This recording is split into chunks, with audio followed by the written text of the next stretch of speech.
Sometimes team tension isn't about the work, it's about how we're wired. You've probably been there. People talking past each other in meetings, frustration bubbling up, and no one quite sure why things aren't clicking. In this episode, I talk with Vanessa Schafer about what's actually behind those moments. She's mapped out 5 team personalities we've all met: the power player, the steadfast one, the grumbler. Yeah, you know the grumbler. We talk through how these types show up, where they clash, and how to work with them without losing your mind. Vanessa also shares a few honest reflections on her own team style and the type that still tests her patience. This is Frontline Insights, the podcast where we explore the intricacies of business transformation. I'm your host, Kenneth Folk. Let's jump in. Hi, Vanessa. Welcome. I have been looking forward to having you on the podcast for a while now. So happy to have you here. Thanks, Kenneth. Happy to be here. Let's jump straight into it. We're going to be talking a little bit about the human factor behind team dynamics today. So, when teams hit bumps, we often head straight to the tools or the processes looking for the answer. But you've spent some time exploring something deeper, the stuff that actually drives how teams show up. What pulled you to that layer, the human layer, as something that teams really need to pay attention to? Yeah, so I think sometimes when teams aren't moving forward or they're having a hard time getting past that forming stage, as we know of building a team, people often think that the team members are just not equipped. They don't have the right skills. When oftentimes I think what I've seen is that people just don't know how to interpret each other, that sometimes they are having a hard time communicating or working together because they communicate differently. Okay. I personally think they're just not listening to each other, but I'll take your point for now. Well, sometimes that's the case too. So what are some indications or some clues that a team isn't actually broken, but they may just be wired a little bit differently? Yeah, sometimes I think you've all been in meetings, right? In some of the work that we do, we've all been in meetings where we feel like we're all saying the same things, but we're saying it differently, and we're just not getting across to one another. I may be explaining something to someone, and they're just completely not understanding it, but they're turning around and reiterating the same thing back to me, but in a different way. Mm-hmm. So they don't even realize that they're really saying the same thing. They're just saying it in 2 different ways. So sometimes it's hard to move forward when we can't get past that. Yeah. So once you started spotting these patterns, you landed on 5 personality types that show up repeatedly in team settings. So let me just build a quick mental image. First, we might have a power player, that person who's driving decisions. We could have a steadfast player, keeping everything consistent. There's also the analyst, who might be in the weeds, all up in the data. Then we might have a loner, someone sitting quietly doing their thing in the corner.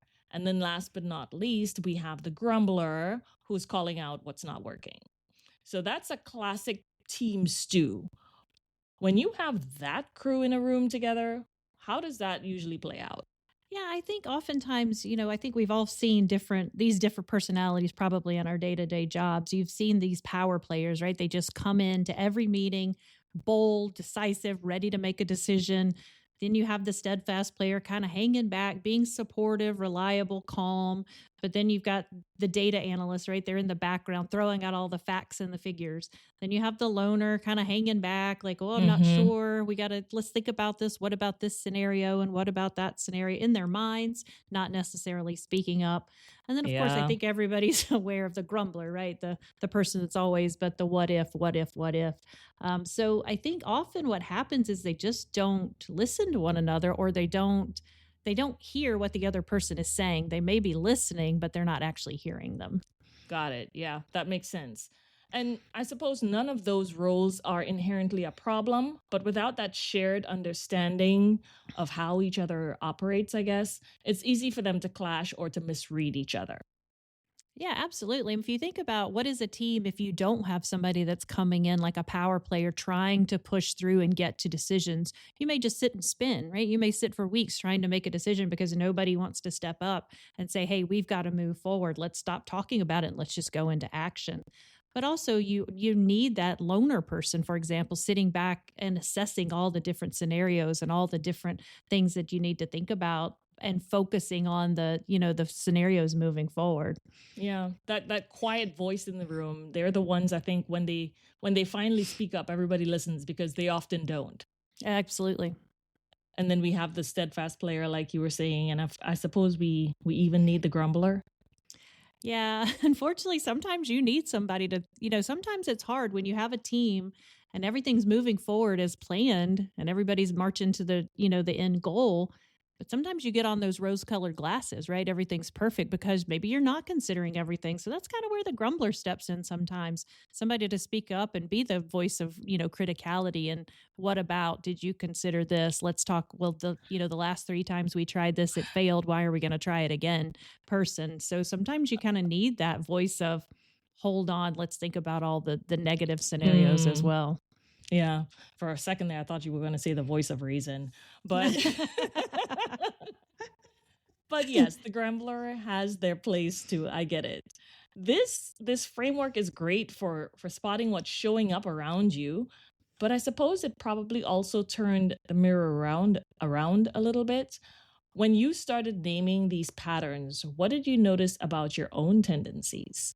Yeah, I mean, obviously, it's easy sometimes to step back and think about your power player, for example. It may be easy to step back and say, well, why did they get to make all the decisions, right?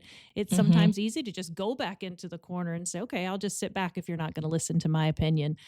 So just to understand, I kind of think where you fall into those different bucketed personalities and how to interact with the rest of the team is super important. Yeah. So, which of the five types do you feel most connected to? Or maybe you're a sixth personality, right? Maybe like an observer. Or is that the same as the loner? So I would say that I am probably, I have a tendency to be more of a steadfast person, kind of just being the Mm-hmm. calm in the room. But I do know that I do have tendencies to be that power player sometimes too. If I feel like things aren't moving and I feel like somebody needs to step in and just make a decision, because sometimes lack of decisions is as bad as making the wrong one.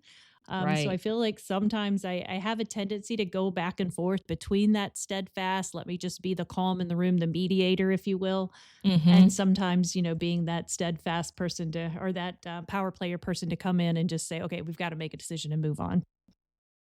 Let's pause here, because this next part is one of my favorite moments from the conversation. After walking us through the personality types, Vanessa flips the lens back on herself. She shares which type challenges her the most, and it's probably one that you've struggled with too. It's a great reminder that working well with others starts with understanding ourselves. Got it. Now, when you're moving amongst these teams with all sorts of different dynamics, you're interacting with the different types. Is there a specific type that stretches you? One that's maybe harder for you to collaborate with more, instinctively, maybe hard to learn how to work with them differently? Yeah, I'm going to have to go back to the grumbler on this one because sometimes it is hard to get past all the negativity, right? Uh-huh. You want to just sometimes say, hey, we're all working to the same goal, right? Can we just hold the negative comments to yourself? Sometimes, even though, as we mentioned earlier, they do add value, sometimes Mm-hmm. that negativity, or that, I won't say negativity, the pessimism or the criticality, sometimes comes across as negative. So sometimes it's hard to get past that and even accept that they also have some valuable insight. Yeah, yeah. I totally get you on that. As we are working through towards a common goal or what's supposed to be a common goal, they can be viewed as a setback, right? Just looking to throw spokes in the wheel. And it can be a challenge, but like you said, they do add value. I think all of these different personality types add value in the ways that we mentioned earlier. So I think, the team dynamics and just understanding it and appreciating everyone for the role that they play is important. Absolutely. So if someone is listening to our podcast right now and thinking, maybe I'm part of the tension on my team, what's one small way that they can start shifting things? Yeah, I think it's just, reflect. Like, stop and think about, hey, what is this person trying to tell me in their own way? What is the end message that they're trying to get across? And try to think about it from other people's perspective, because sometimes it's often easy to get caught up in your own way of working and your own way of dealing with tension or with problems within a team, and not Mm-hmm. consider, what value other people and their personality types are bringing to the mix. Got it. So it's not necessarily an overhaul of their personality that's needed. Oh, absolutely not. I mean, just because you're different doesn't mean you're broken, right? It takes all of the different personality teams to make or types to make a cohesive team, in my opinion. I think they help keep each other balanced. So definitely, it doesn't mean you should change. It just means to focus on interacting well with the other personality types. I love that. Just because you're different doesn't mean you're broken. Yeah, we just have different ways of interacting with each other. It's a little bit of self reflection, maybe, and then, we move on. That's Absolutely. fantastic. So, one thing I've noticed about you is that you always seem calm, and you yourself said that. You think you're probably most like the steadfast person on the team. So, how do you think about the difference between what people see and what's going on for us internally? Yeah, I think it really comes down to composure. I mean, I think oftentimes you have to step back and remember to keep the emotions out of your responses, because when we're in a project setting, we're in a business setting, it's not good to be overly emotional, right? You got to look at the facts and maintain your composure as you're trying to work through different things. So I think it's a matter of just showing up with intentionality, and even things when things are messy. Inside I may be thinking, "Oh my gosh, this is falling apart. What am I going to do? I got to get this back on track." But outwardly reflecting that, it's calm, cool, and collected is super important. So do you think that that steady presence, that composure is something that people can build, or is it just how some folks are wired? No, I absolutely think it's something you can build. It's definitely learnable, because I remember back in my early days, right, of professional career, I was a lot more quick to react, right, and quick to, I'll say, fly off the handle or get upset or get frustrated. Hey. For sure. But I think over time, right, you learn to deal with these situations more professionally, more empathetically, even as you're dealing with Uh-huh. different types of people in the way, because you never know, right? Somebody may be just having a bad day at home, or they may be having, True. just want to go kick their dog or something, but they may come across as a meeting as being a grumbler when they're normally not that way. Uh-huh. So it's just beneficial, I think, to kind of take a step back and learn to, hey, let's accept people for what they're bringing to the table, and they wouldn't be on the team if they weren't adding value. So, Right. thinking and learning how to adapt to people, different types of people, and the same people differently day to day, depending on, what may be going on within work or even without it outside of work. I would never believe that about you, though. I think that's a story that I'm going to have to validate. There's no way you used to fly off the handle. Say young Vanessa was a lot more a lot more I'll say eager to make a name than older Vanessa. Fair, fair.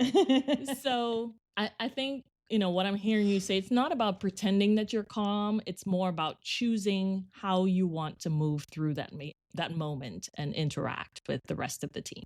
Absolutely. It's definitely not about suppressing or being something that you're not, right? It's just about being intentional with the personality that you want to portray, the work that you want to get done, and ultimately moving the team forward together.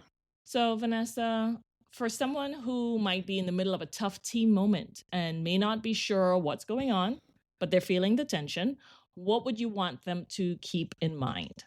Yeah, I think it's a matter of just listening, right? Listen to what the people are trying to say. Try to take it from other people's perspective, what they're trying to bring to the table. You don't need to try to fix people. You just need to Mhm. try to learn how to understand them and what they're trying to say. This has been really, really clear and grounded conversation. Thank you, Vanessa, for giving us a different way to look at team dynamics and for sharing a framework that it's not just thoughtful, but deeply usable. It's human and it's practical. So thank you for bringing that to us. Yes, Kenneth, thank you for having me on the show. I appreciate it. Awesome. Always, always a pleasure to talk to you. And that is a wrap on this episode of Frontline Insights. As always, keep listening between the lines and leading with clarity.